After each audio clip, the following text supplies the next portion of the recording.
Welcome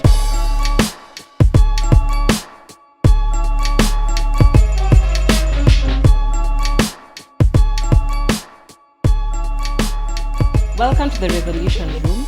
This is where dispute resolution meets real conversations.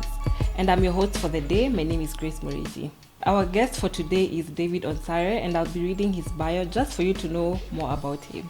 So David Onsare is an advocate of the High Court of Kenya, a fellow of the Chartered Institute of Arbitrators, that is FCAB, and the partner and head of dispute resolution at Minor and Onsare Partners Advocates, LLP. He's also recognized as a highly impactful young ADR practitioner in 2024 and currently serves as the YMG chair, that is Young Members Group. Thank you for joining us today. Thank you for having me. Yes, so would you introduce yourself to the audience just for them to know a little bit about you? I think you've done my profile justice. As you mentioned, I am many more things than what you've mentioned, but I'm grateful to be here. Mm-hmm. My name is David Onsare, a fellow of the Institute, that is the Chartered Institute of Arbitrators. Mm-hmm. I am also a partner and head of dispute resolution at the firm of Minor and Onsare Partners Advocates LLP. I think that captures the essence of our conversation today, matters dispute resolution. Let's have a chat. Thank you. Welcome again. And I'm just going to start this conversation by asking you, you are the YMG chair currently, and we can see the work you're doing in arbitration, and it's very commendable. And what are your plans for YMG? Yes, now, let's make sense out of our YMG. YMG stands for the Young Members Group. Yes. YMG specifically addresses young professionals under the age of 40. Mm-hmm. Under the age of 40 means anybody in practice right now in matters ADR, and also YMG works in close relations with what we call Young Arbiters Group. Mm-hmm. Young Arbiters Group is a group of ADR enthusiasts at the university level. Yes. So with YMG, ours is to create the space for the young professionals, give them a platform, and try to level the playing ground insofar as opportunities are concerned. Mm-hmm. We are trying to give them a voice, and see how best can we compete, how best can we improve Kenya as a seat for arbitration, how best can we make sure that members within our age bracket get the best trainings, are aware of the emerging trends, and how best they can level up. That is, in simpler terms, my mandate as chair. Mm-hmm. And I do not work alone. I have a team which forms our steering committee. Mm-hmm.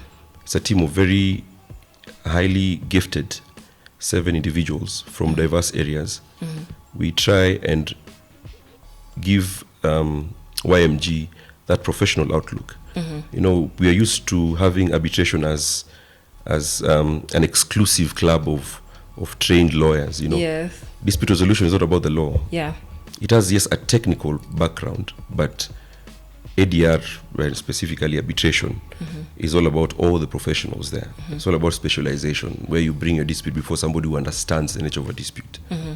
So we have civil engineers within YMG, yes. We have architects, we have quantity surveyors. Wow, yeah. That's diversity there.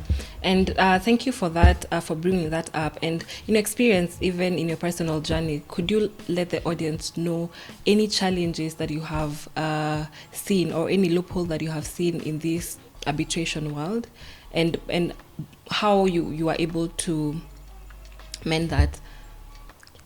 Yeah, I hear where you're coming from, and thank you very much for that question. It's a very important question. I've actually been looking for an opportunity to address that question. I'll keep it brief. Okay. This is not just a challenge faced by me. Mm-hmm. This is a challenge faced by most of my members. Mm-hmm. There's an issue of cost. Thank you. Okay. You've just said it rightly. Yes. Yeah.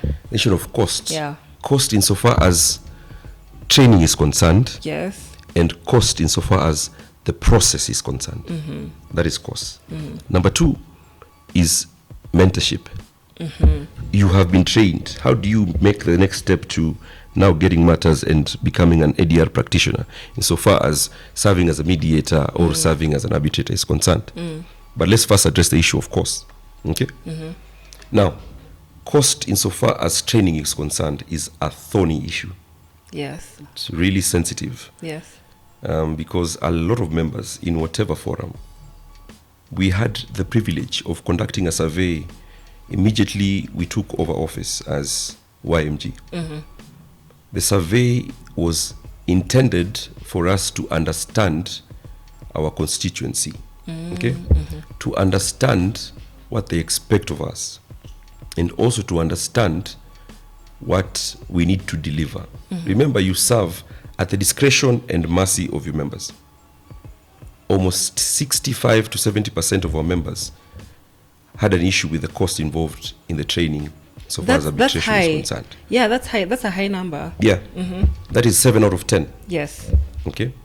Now, the cost for arbitration is high, yes. We are trying to find ways of making it make financial sense. Most will tell you, why am I investing this much money, but I would not get appointments, or I have never served as an arbitrator. Yeah. I'm now an arbitrator of this rank. We are trying to make sense out of it and find ways of making it accessible and affordable. We are in conversation with various stakeholders so far as that cost is concerned. Yes. Number 2, cost insofar as the process is concerned. Arbitration is not intended to be expensive. Okay? Okay. Remember, the arbitration process commences at the point of contracting. Okay? Now, follow me. The arbitration clause is an agreement within an agreement in most cases, where you have a default clause that serves as an arbitration agreement. Yes. Okay? Depending on how you draft it, and if you leave holes and gaps in that clause, the process becomes expensive. Yes. You leave the process open-ended insofar as time is concerned. You leave the process open-ended insofar as appointment is concerned. You leave the process open-ended insofar as the time for delivery and publication of the award is concerned after hearing. In my opinion, Yes. parties have the opportunity to control the cost of arbitration. Okay? How so? How so? Yeah. Good question. It all starts at the point of contracting, as I mentioned. Okay. Let's remove the arbitration clause away from a clause within an agreement, Okay. and have it as an independent agreement between the parties. Yes. Independent agreement between the parties to anticipate any eventualities so far as the process is concerned.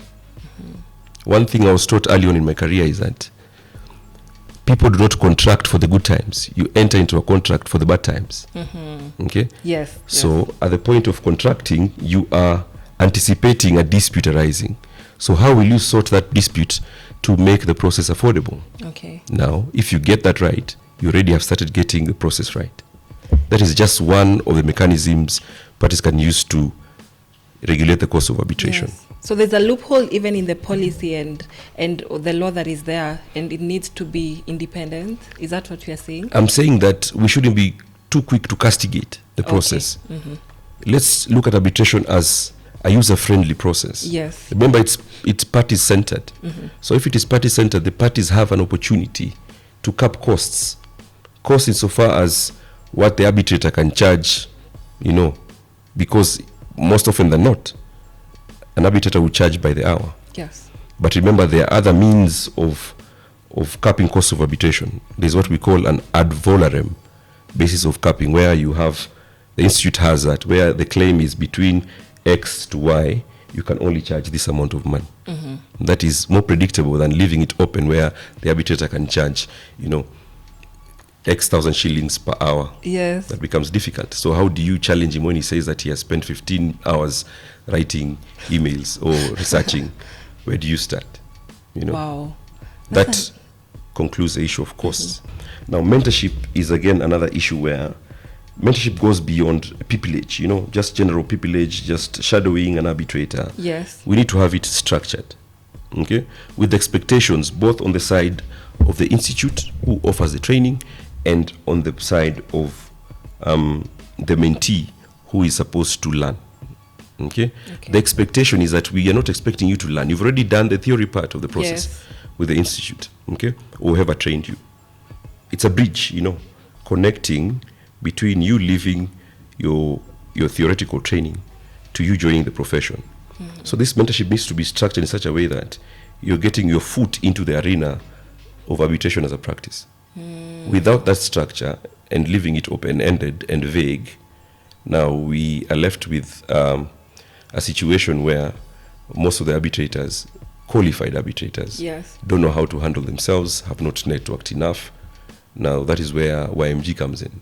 We're trying to have very many opportunities for our members to interact with senior practitioners and just learn a thing or two, be it over a cocktail, an informal setting. Just have a conversation where you can ask questions and try to understand where they're coming from, and probably gain a contact or two here or there. How can you create a balance when it comes to the mentorship? Because you say that it's very important to have a coherent and a very comprehensive way to make this happen and to make this work. So how can you reconcile that? The two sides of a coin. Okay. When you're trying to understand how to achieve a result, you have to look at both sides. There is perception and perspective. So what is the expectation of the mentee and what is the expectation of the mentor? We have to reconcile those two. Okay? So what we're trying to achieve is that you have your own questions insofar as dealing with probably technical issues insofar as the process is concerned. And the mentee will tell you, probably you usually come to us when you are not properly prepared. This is what I expect from you as a mentor, that you need to have, assuming we are going for the first meeting, that is a preliminary meeting, you need to have familiarized yourself with the process. You need to have familiarized yourself with the agenda for the meeting and the expected outcomes from that agenda. You as the mentee is probably to ask, what does section ABCD say insofar as the process is concerned? In the event the parties say they don't want A but they want C, how do we handle that issue? Yours is to gain from the experience of the mentor, okay? And vice versa. So when we align those two, that is how we are trying to achieve with the YMG Connect. We are trying to see what is the expectation from both sides. Let them sit together in an informal setting and try and reconcile, as I mentioned, that this is our expectation. But as I mentioned earlier, with the structure we're trying to develop is to come with a workbook of some sort where, we have a log where what did you do on this date? What did you cover? What did you learn? When you write, we believe when you write, you get a better apprehension of the process and what you have covered on that day. We don't expect you to be copy-pasting when you're handwriting. So that's what we're trying to do. We're not taking them back to class. We're just trying to make them understand the process better.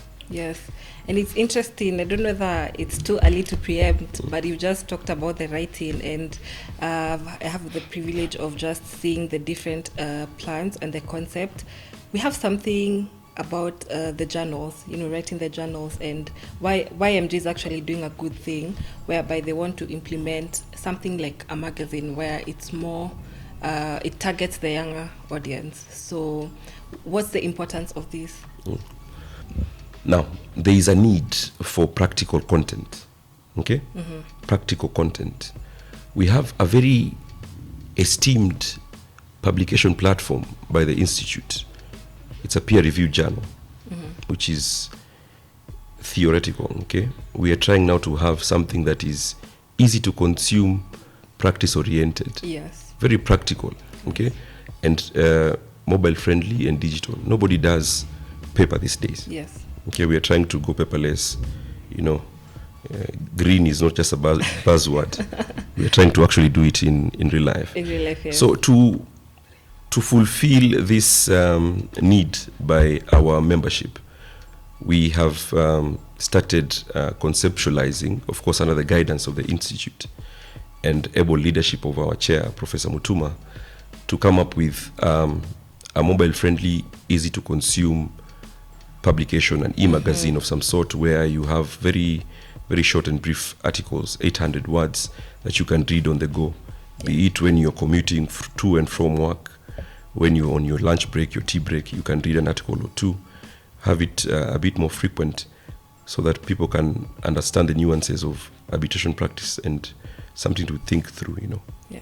Wow, that's a very good introduction, and I like that you've talked about your personal journeys, and what you're doing with YMG Connect is very commendable. So congrats for that. Asante We are hoping to see more implementations in regards to that. And I would like to quickly move into the arbitration in Africa, and you can see there's so much renaissance that is happening over the past 10 years. Matters economic growth, matters technology, cryptocurrency, and things like that. And my question to you would be, what do you think is driving this Africa arbitration renaissance? There's a platform, David, but what do you think is driving all this? Thank you. Now, yes, we have seen an increase in preference and of arbitration as a dispute resolution forum. We have seen an increase in popularity of arbitration as a process. Now, we need to look at it keenly and observe the current trends. The last decade or so, we have seen, of course, economic growth all over the continent. Now, with economic growth, of course, we're inviting investment. With investment, again, comes in issues to do with complex disputes. We are dealing now with issues, as you mentioned, matters ESG, matters energy and renewable energy projects, matters cryptocurrency, not the usual commercial disputes we are used to in the continent. Now, with that, those are issues that I believe I can identify as leading to this renaissance of arbitration as a platform. Arbitration has more integrity insofar as resolution of these disputes is concerned. Also, there are issues to do with regional integration, AFCFTA, where AFCFTA is the largest free trade area insofar as the number of countries is concerned. It's the largest in the world. Now, with that comes, again, cross-border disputes again, which are also complex in nature. You see, now we're dealing with a lot of developments happening at the same time, and we have to find ways of keeping up. So with those developments comes in acceptance of the process. But as practitioners and stakeholders, we have to maintain the integrity of the process. Okay? I hope that's clear. Yes. Thank you for addressing that. And so when it comes to these trends, and they're definitely, not everyone is privileged to have this information, okay? How do you think is the best way to ensure that people know about arbitration? It's more about arbitration and it's not just litigation. There is an assumption that arbitration is elitist. Arbitration is an exclusive club of a particular profession, which shouldn't be the case. We're trying to write as much as possible. We cannot keep our writing to purely academic matters. Academic can be sometimes very technical. But when we get to write out there, be it in the newspapers, be it in blog posts, be it on social media platforms like LinkedIn, we are trying to communicate. Okay, that is the idea behind now what we have as the e-magazine, which we are finalizing on. Is for you to read and understand that this process is not what you think it is. This process is user-friendly. This process is pro-parties. Just give it a try and see how it will serve your best needs insofar as dispute resolution is concerned. We are trying to settle these disputes very fast. We're trying to have money moving in the economy. We don't want to constrain disputes to, 2-3 years, as is the case in most of our matters in court. So we need to do that a bit more proactively. I think that will take us a long way insofar as communicating and teaching the public what exactly arbitration is, which serves the best interest of everyone, if you ask me. Okay. What are these channels? And we know that there are matters legal aid. People offer legal aid. Do you think that is something that can work in arbitration, considering it's very diverse? It has engineers, it has other professions. So do you think it's a route, considering also there's a digital part? You've talked about LinkedIn and other platforms. How do you think this can be broken down into everyone knowing about arbitration and exactly what it is? That's very interesting. You're taking me to a very key area that I'm interested in. democratization of access to justice. I've had the occasion to write quite a bit on matters third-party funding, and I am a strong believer in its potential, when properly regulated, to make arbitration accessible and to improve access to justice insofar as this process is concerned. You know, because in my opinion, third-party funding, when properly regulated, can even sieve out frivolous claims before arbitrators, you know. Yeah. So this is something that we need to consider seriously, and why the framers or the proposers of that amendment bill did not consider third-party funding as being fit for domestic arbitration. That is a question that we probably need to have them answer and give us their reasons. But I am a strong proponent of third-party funding insofar as the entire scope of arbitration is concerned. So we need to consider that to also improve accessibility to everyone out there, you know, giving them an opportunity to appear and also have their matters heard and determined swiftly before an arbitrator of competent expertise. Yes. So on Sarah, you've talked about, you know, the different factors that are enabling this arbitration renaissance. But the key question here I'd like to ask you, and I just want to take you a bit and ask you what shifts and institutional reforms are actually grounding this. What are the foundations? Do you have any amendments? Do you have any reforms or institutional frameworks? And if they're there, are they really effective? Yeah. Again, thank you very much for that question. I appreciate the scope of the direction we're taking with this conversation. It's very intentional, and it's a conversation that needs to be had for us to give context to arbitration practice in not only in Africa, not only in Kenya, but also in the wider African space. Now, in my opinion, what has anchored this shift is the modernization of arbitration laws to match international standards. Okay. Now, what are the international standards? International standards is what is currently being set by the more developed arbitral jurisdictions or arbitral institutions. You know, they are consistently revamping to align with the current realities on the ground. So with our laws, which provide the framework for the practice, in Kenya, we have to consistently improve and make changes to align with those standards. Okay, that is why we have now, as I mentioned earlier, the Arbitration Amendment Bill, which I invite professionals to comment, or rather arbitration stakeholders to comment on.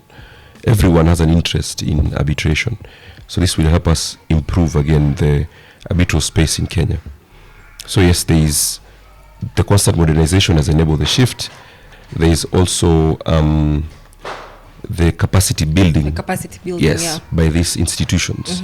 You know, institutions are better placed to make sure that they align with the current realities, as I mentioned. You know, they will always identify what is current. Arbitration has moved from only just dealing with commercial disputes. We have arbitration over employment disputes. We have arbitration over digital disputes. We have arbitration over ESG disputes. ESG is so wide, you know, it would encompass environment, touching on matters energy, clean energy, renewable energy, to the social aspect of it and the governance aspect of it. We are moving away to limiting arbitration to a particular area, to having it cover the entire scope of dispute resolution. Okay. There's a good professor in Kenya who insists that arbitration is not an alternative dispute resolution mechanism. It is an appropriate. I've seen that, and it's dispute very resolution mechanism, which I agree with. Where the parties agree in their agreement that we do not want to go to court, we want to go before an arbitrator. Sometimes the court refuses to enforce these arbitration agreements, but that's a conversation for another day. Yes. Wow. You've taken us through a very good evolution from what the Renaissance means in terms of arbitration in Africa. And now we are here currently.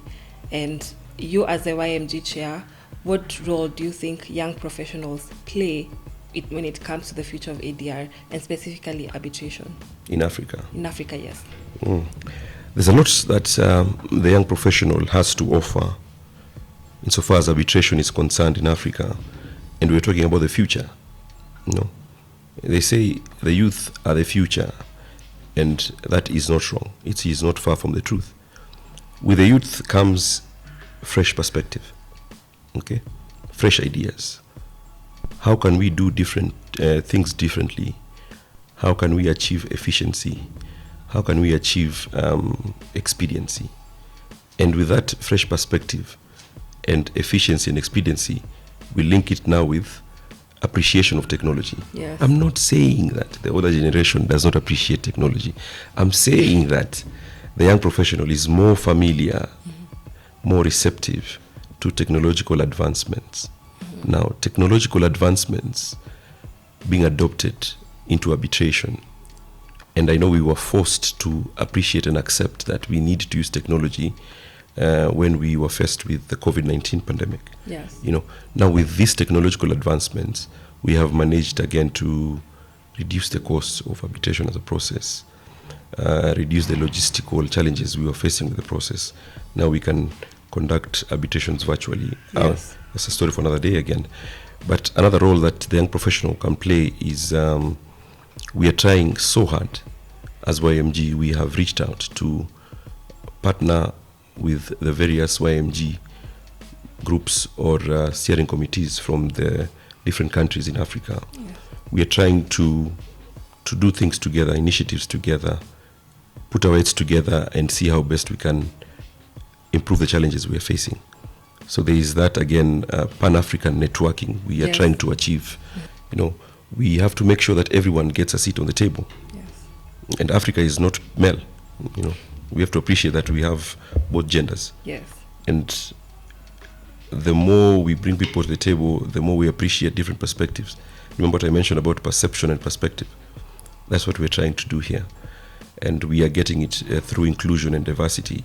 Inclusion also includes making sure that we democratize arbitration as a process, bringing also the other professionals, moving away from this conclusion that arbitration is all about lawyers. It's not. So yes, diversity and inclusion is high up in our agenda. So we are trying to make sure that everybody gets to sit and everybody gets to be heard. Mm-hmm. Yes. Those are very good. The diversity and inclusion is a very good area to actually bring in. And so there are key stakeholders, and we all know we have institutions, we have law firms. And I would like you to talk about what is their role when it comes to ensuring that this young talent is being nurtured and mentored. The key stakeholders here, as you mentioned, institutions, law firms, and the parties have a lot to offer. And they can play a very big role in making sure that the young talent we have is properly nurtured. Remember, I mentioned matters mentorship and having structure. These institutions have different perspectives. The law firms would probably have real case exposure to matters arbitration, real case interaction with the emerging areas I mentioned. The ESGs, the third-party funding, the challenges we're facing right now in arbitration, and how best we can leverage their expertise to educate and better inform the young talent we have. The institution has the privilege of resources, be it expertise from their panels, from their professionals, who can also enlighten. We also need to identify the judiciary as a partner or as a stakeholder in arbitration. Judicial support is key. In Kenya, we cannot survive without judiciary in matters arbitration. Remember, the role of the judiciary here includes and is not limited to setting aside of arbitral awards, adoption and enforcement of those arbitral awards. Yes. They also play a role in appointment of arbitrators in certain circumstances. Okay? So yes, everyone has a role to play, but the roles are different. We need to appreciate each one's role insofar as dispute resolution is concerned. So we've talked about the different talents, and we have identified in Africa, even for the young professionals. But my question to you is, how do you merge this, and how do you ensure that our young arbiters in Africa align with international standards, and there's more collaboration when it comes to arbitration?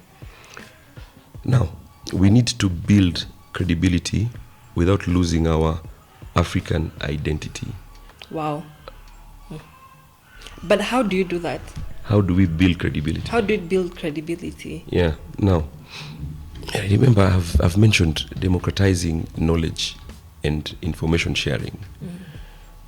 Our duty as stakeholders in arbitration, and in this case I'm talking about my position with the institute, is to provide a platform, okay, where the African practitioner, the African scholar on matters dispute resolution, on matters arbitration, can stand on and get to be heard, listened to, and appreciated. Okay? The African context is unique, so we need to build credibility of the African talent without losing the African identity. Okay, so we need to do that as the institute, as the various stakeholders. We need to provide that platform, where they can communicate and be heard. That is how we can build credibility for this young talent.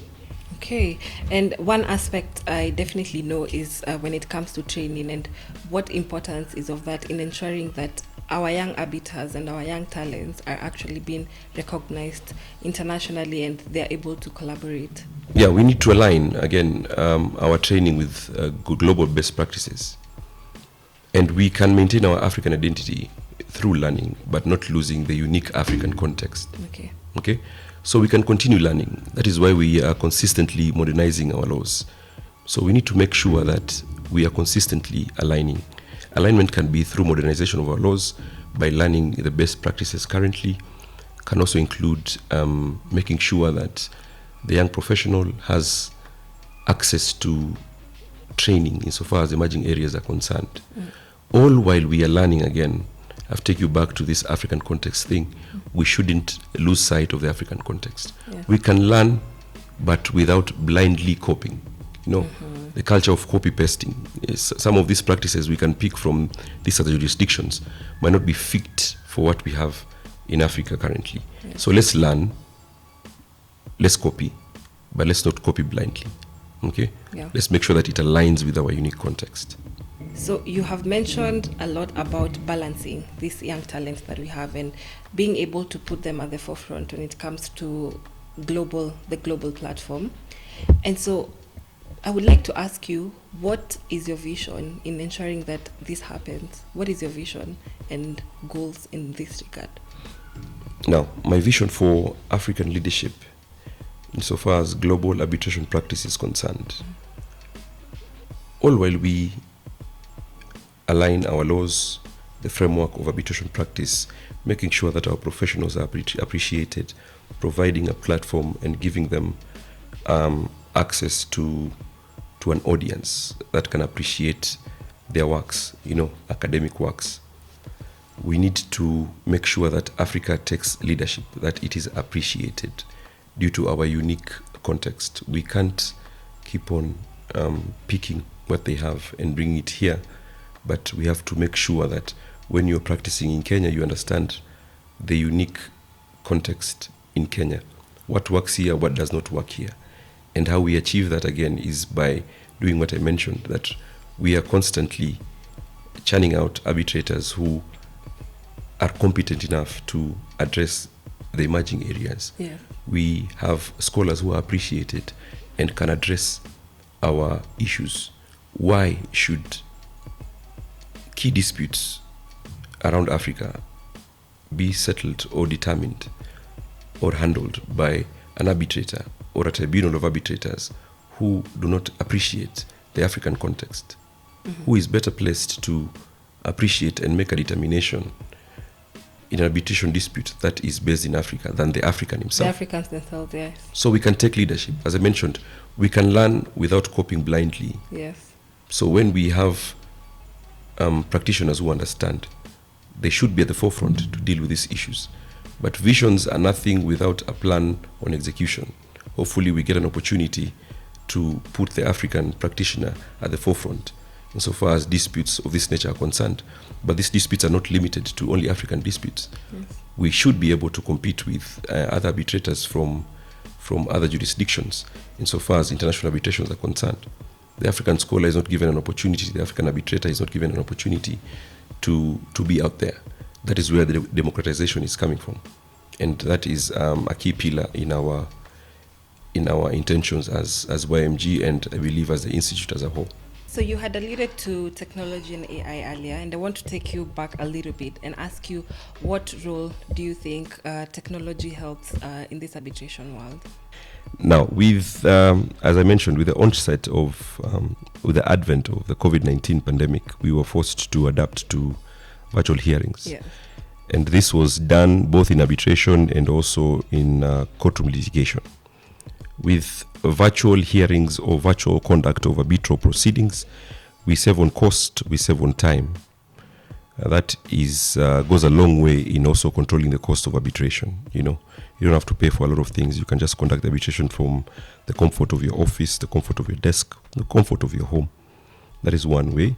There's also digital case management. You can handle the process entirely through technology. There are different case management tools, case management platforms, which are provided virtually or online. So you'll handle the entire process digitally or online, and all the parties can have access to the platform and know where the case is. It can also deal with document management, where just parties upload the documents there, and if you want to get access to a statement of claim, you just have to log in and get the claim. You don't have to file hard copies, serve. Yes. Everything is done virtually. And there's also this sensitive topic of AI in arbitration. Yes. Can we please talk about that? Yes. The elephant in the room, yeah. Yes. AI in arbitration. One, we cannot fight a battle that we will not win. AI is here to stay. What we should be focusing on is ethical use of AI in arbitration, not the use of AI in arbitration. Now, what is ethical use of AI in arbitration? Again, I am no expert, okay? But from what I have gathered is that the AI is not supposed to write awards. It loses the human touch when you have AI write awards. AI is supposed to be an assistant, a research assistant or an assistant insofar as case analysis is concerned. So it's very important that we learn to use it ethically, because also issues of data privacy also arise. So we need to, I've already identified 4 areas where technology can assist, and we need to appreciate technology. And again, that is where the young practitioner comes in to assist with that. But everyone should be able to embrace technological advancements insofar as arbitral practice is concerned, just to make the process also fair and improve access to justice to all. As we conclude this wonderful conversation, what would be your advice to any ADR enthusiast who would like to specialize in arbitration? What 3 core actions would you recommend them to take? One would be to specialize. There's a lack of specialized arbitrators in our jurisdiction and also in Africa. This lack of specialization denies a lot of practitioners access to these briefs. Remember, with arbitration, the benefit parties have is appearing before an informed person. So it's important that when you have a matter touching on employment arbitration, you appear before either a legal practitioner or somebody who's familiar with that, and not somebody from a different profession. So we need to specialize early and identify the emerging areas, and have that, I specialize in let's say ESG arbitration. Specialize early. That is number 1. Number 2 is to generate or to have meaningful networking and to develop relationships which are meaningful. Okay. Now this is where networking comes in. That relationship will help you now interact with the profession. Help you get somebody who can guide you through the profession, what you need to do, what you will need to learn. And finally is now to get practical experience. Don't assume that because you are trained and you have your certification, you've attained a certain rank, that now you're fit to go out there and do it. Practical experience would be in the form of secondment, form of internships, or even pro bono work insofar as advice in matters arbitration is concerned. So the 3 would be: 1, specialization; 2, networking and meaningful relationships; and 3, would be practical experience. I hope that answers your question. Yeah, that answers my question, and I hope the young lawyers are, and I hope the young people who want to specialize in arbitration have learned a thing or two. And so, even as we close, I'd like to ask you, where can people find you? On my socials. On your socials. That's what you guys say, yeah. I'm on LinkedIn. You'll find me there. You'll see a face similar to what you're seeing right now. So let's connect on LinkedIn. Let's talk. Feel free to reach out. We can always assist each other. I'm available to assist as and when needed. Thank you so much. Thank you very much for having me. I enjoyed myself.